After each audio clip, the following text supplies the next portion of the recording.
নির্বাসন রোধে কার্যকর ভূমিকা রাখবে বলেও আশা করছেন বিশ্লেষকরা। দিকে স্থানীয় গণমাধ্যমের তথ্য অনুযায়ী পররাষ্ট্র মন্ত্রণালয়ের কর্মকর্তারা জানিয়েছেন, আসন্ন বৈঠকে বাণিজ্য ও বিনিয়োগ নিয়ে ইতিবাচক অগ্রগতির সম্ভাবনাও রয়েছে। বর্তমানে বাংলাদেশ ও ইতালির মধ্যকার বার্ষিক বাণিজ্যের পরিমাণ প্রায় $1.5 বিলিয়ন মার্কিন ডলার। তৈরি পোশাক ও চামড়াজাত পণ্য ইতালির বাজারে বড় একটি অবস্থান তৈরি করেছে। ভবিষ্যতে প্রযুক্তি স্থানান্তর ও বিনিয়োগের মাধ্যমে এই সম্পর্ক আরও গভীর করার উদ্যোগ নেওয়া হবে।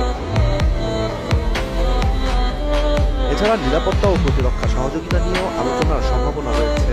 এই খাতগুলোর মাধ্যমে দুই দেশের কৌশলগত সম্পর্ক আরও শক্তিশালী হতে পারে বলেই ধারণা করা হচ্ছে।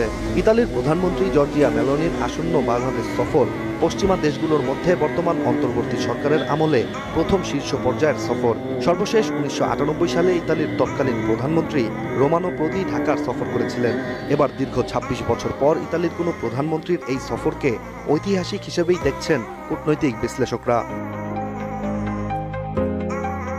31 আগস্ট ইতালির প্রধানমন্ত্রী মেলোনি ও প্রধান উপদেষ্টা ডক্টর মোহাম্মদ ইউনূসের মধ্যে একান্ত আলোচনা ও মধ্যাহ্নভোজ অনুষ্ঠিত হবে। আলোচনার পরেই মেলোনি ঢাকা ত্যাগ করবেন বলে ধারণা করা হচ্ছে।